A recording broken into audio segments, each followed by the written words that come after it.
Trey Haro, what was your protocol for this transfer? What's up, fertility fam?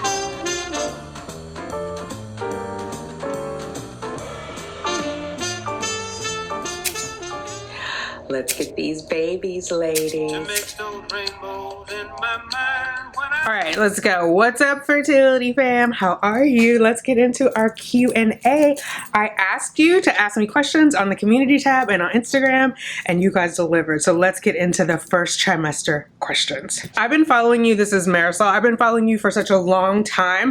I'm not a spring chicken, and I remembered looking up videos for women that were in my same shoes, and I found you. Thank you for being an inspiration.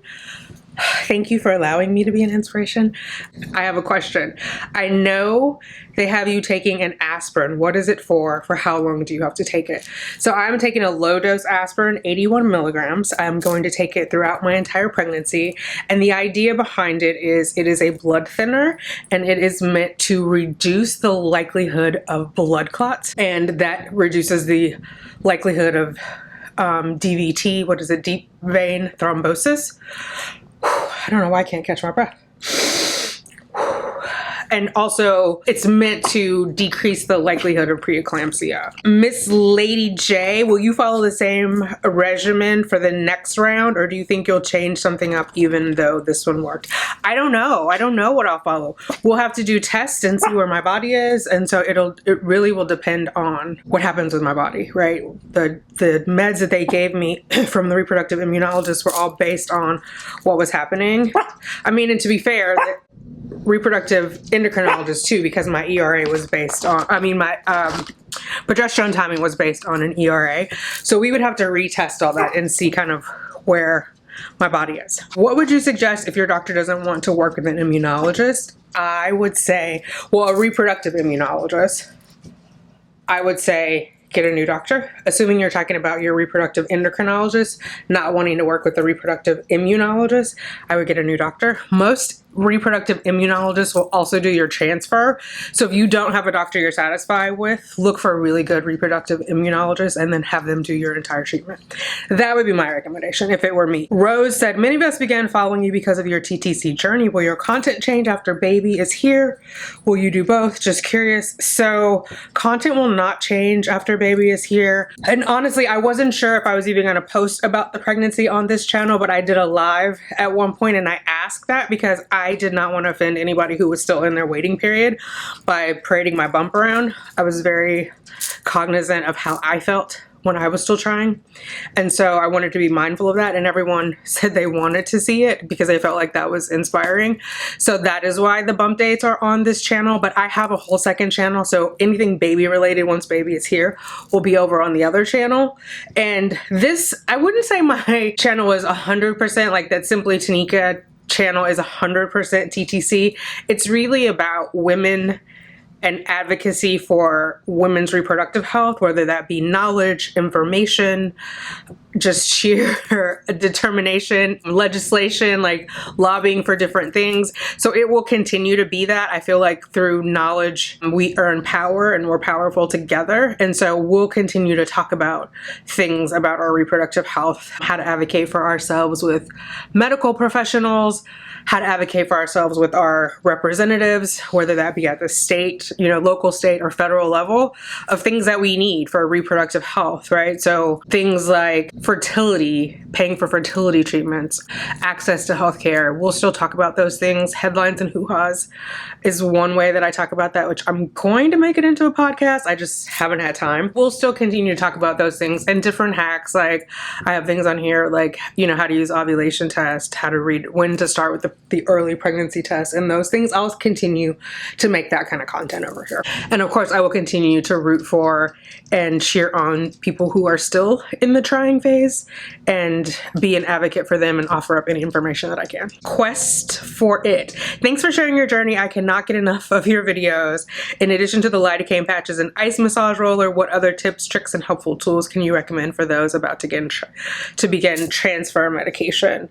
I would also say, so lidocaine, ice massage roller. I did heat massage massage, a heat massager for my progesterone and oil when I first started that. Eventually I was just like, I just got it done. I ended up with a lumpy butt because of it, but definitely the heat after the progesterone helps. What else? If you are doing Lovenox or heparin, inject it very, very slowly. That reduces the risk of it burning, and then don't rub it afterward. Pinch the skin where you're doing the injection and hold that until you're done with the injection. Put it in as slow as possible, and that will reduce the risk of it burning. Trey Haro, what was your protocol for this transfer?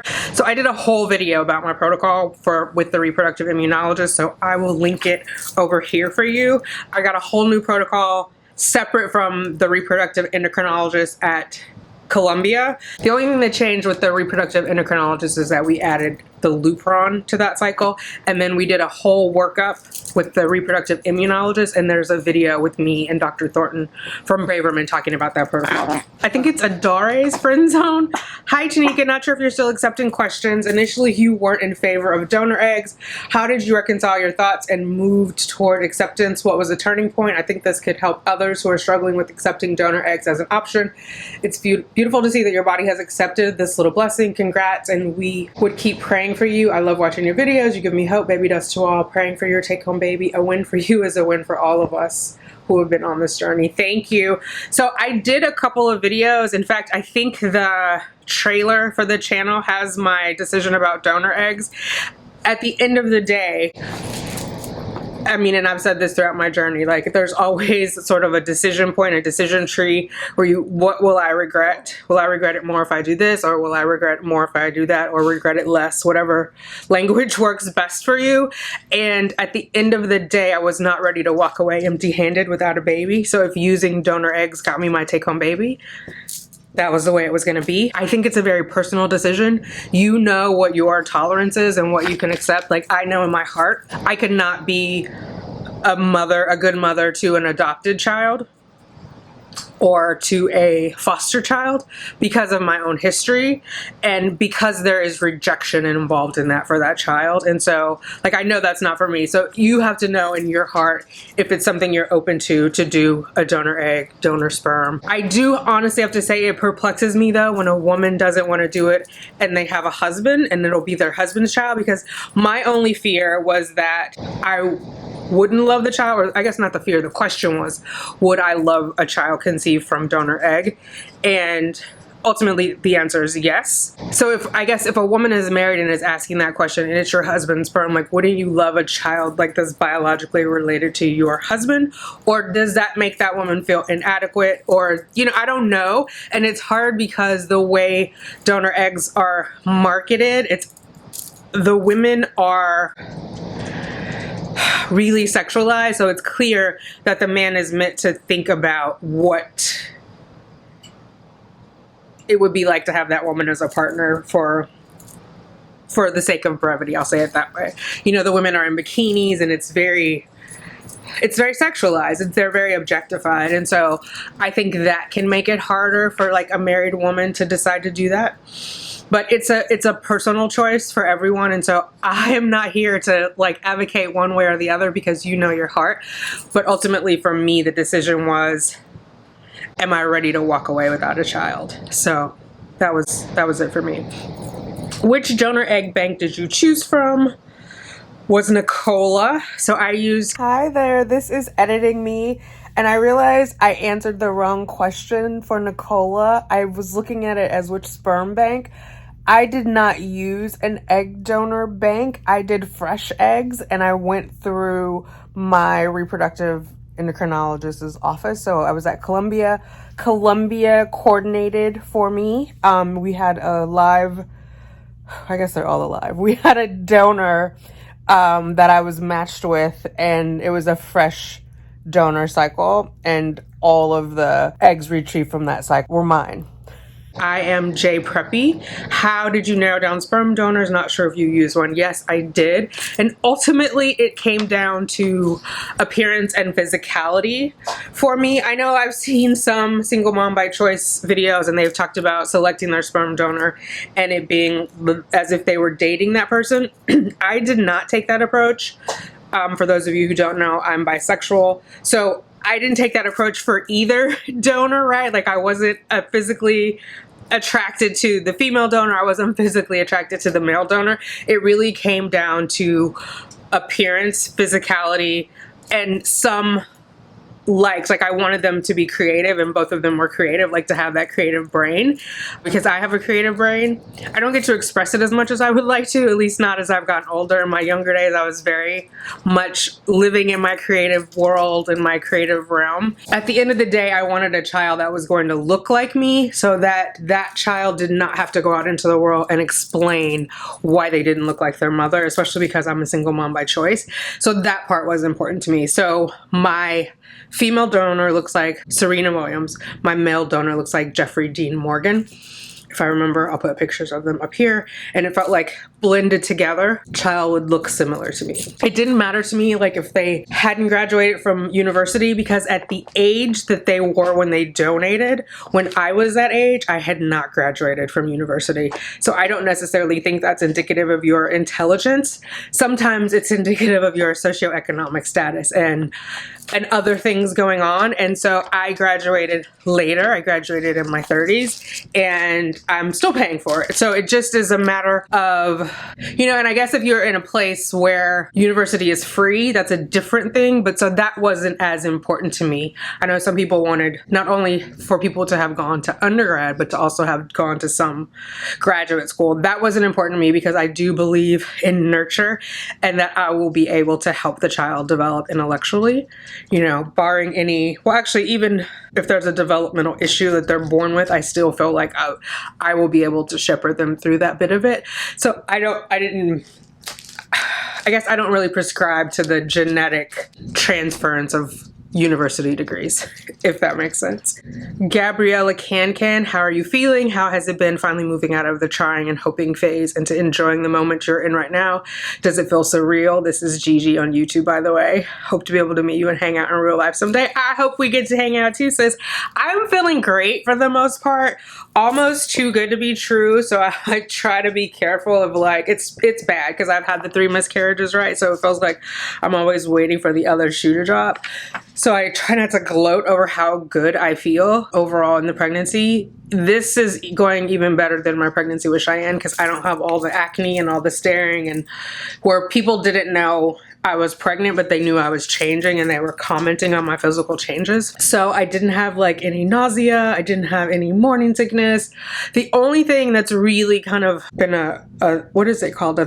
A thorn in my craw is still being on the prednisone, and it's giving me insomnia. So there are some days where I'm tired just from that, even though I've gotten more energy moving into my 2nd trimester, because I don't know, that's the way the 2nd trimester works, I guess. Yeah, I have more energy, but the insomnia, like I get up at like 2 or 3 o'clock in the morning. If I'm lucky, I don't get up until 4 or 5, but then I'm wide awake. That part is a little annoying, but it's not. It's just that, you know, I'm not miserable. So I kind of feel guilty because I talk to a lot of other ladies who are like my bump buddies and they're miserable. So I try not to gloat over that. And I also am like, it's good now, but what about then? And then also moving from the trying and hoping phase into enjoying the moment. I'm working really hard on enjoying the moment. I'm trying to enjoy the moment. I'm trying to enjoy each moment as it comes, moment by moment, right? From fertility journals, like, take it one day at a time. Yeah, it is sometimes surreal, and I spent so much time trying that now that I'm in the I've conceived phase and I'm like getting ready for a baby, that gets a little bit overwhelming, like looking for a doula, finding a pediatrician. How much longer can I exercise?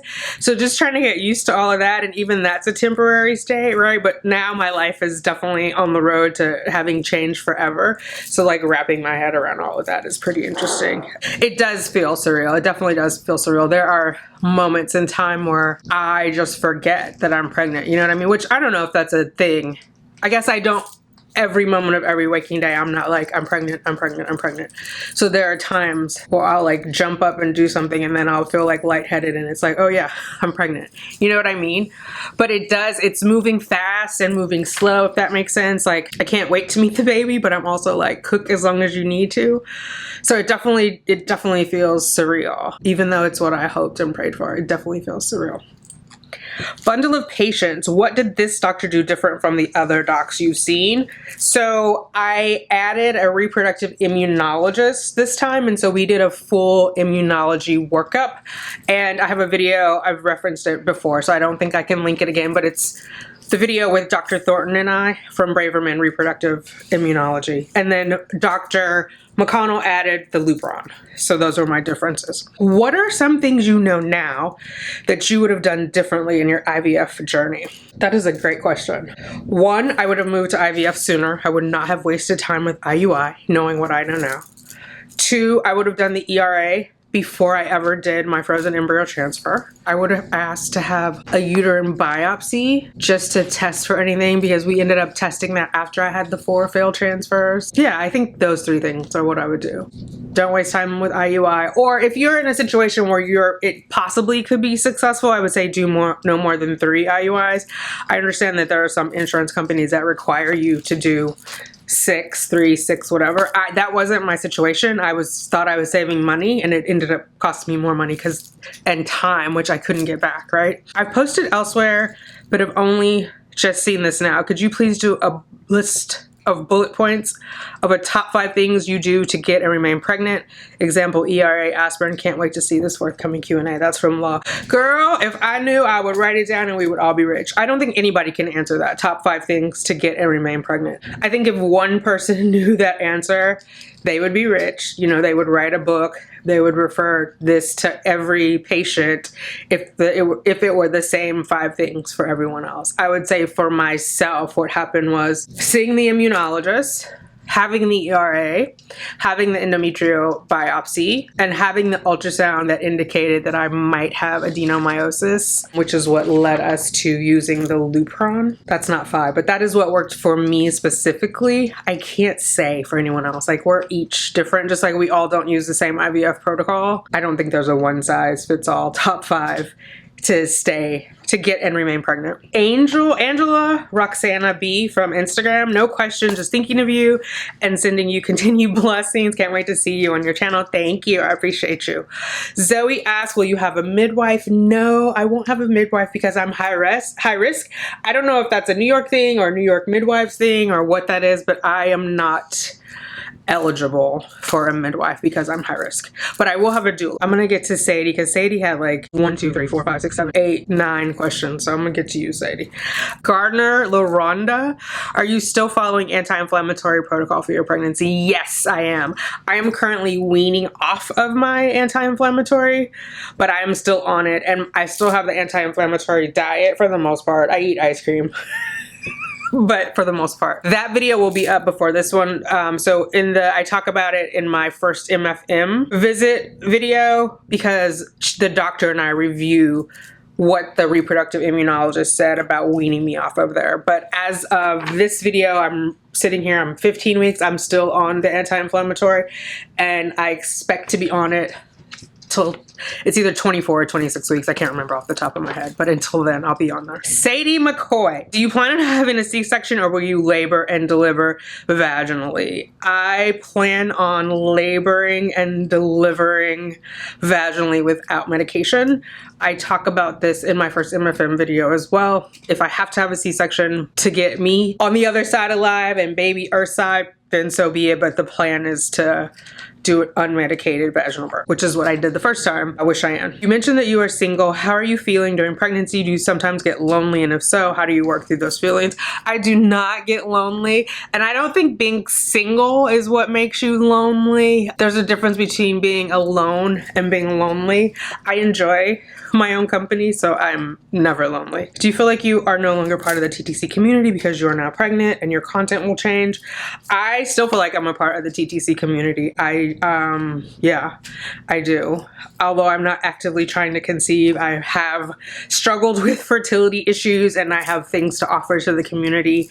And yeah, so I still feel that, and no, my content will not change. I talked about that earlier in this video. Any advice for women who wish to be mothers but don't necessarily have a partner or plan on raising the child with another parent?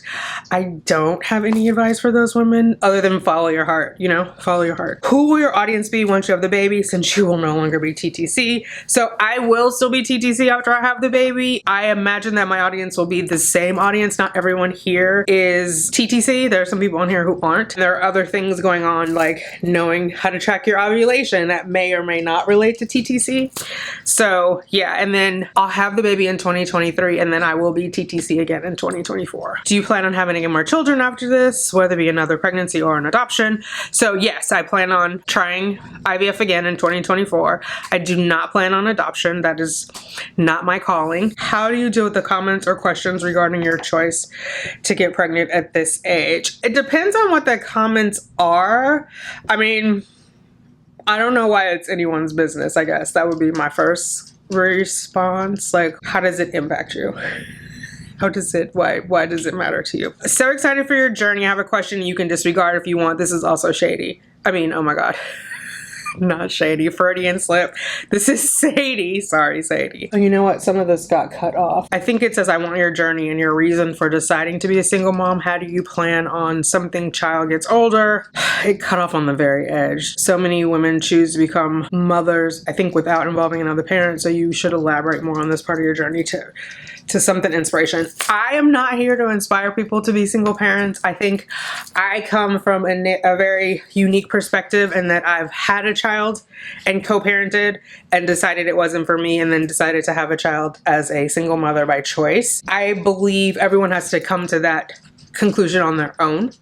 And I don't think it's fair for me to opine to women who have had no children that this is the way to do it, because I have a reference, I have a frame of reference. I think if anyone is looking for inspiration on YouTube for women who are on the single mom by choice journey, Arlette R. Hardy is a good channel to watch. Like, she's very methodical, planned, organized, has a good support system set up. So that would probably, if someone is looking for, or if someone is on the precipice of doing it and needs sort of like insight into how other women have done it, I would say that she is a great example.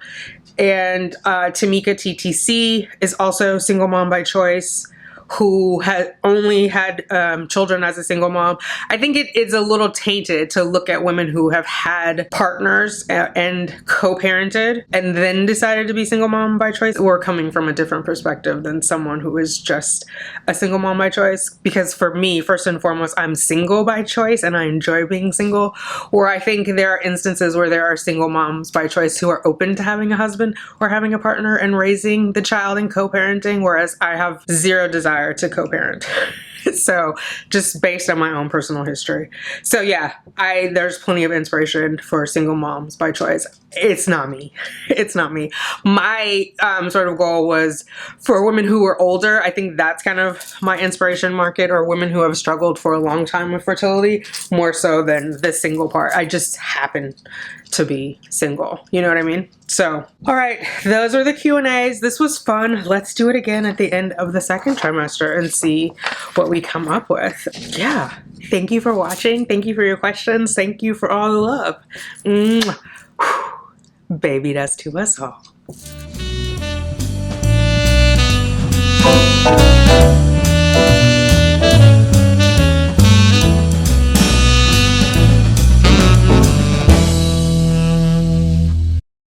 I think if anybody is looking for inspiration from other single mom by choices, other single mothers by choice, hi, I can conjugate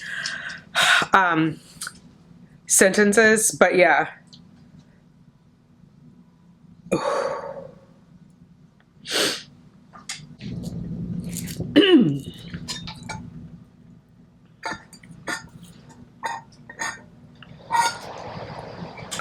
Mama made me mash my M&Ms.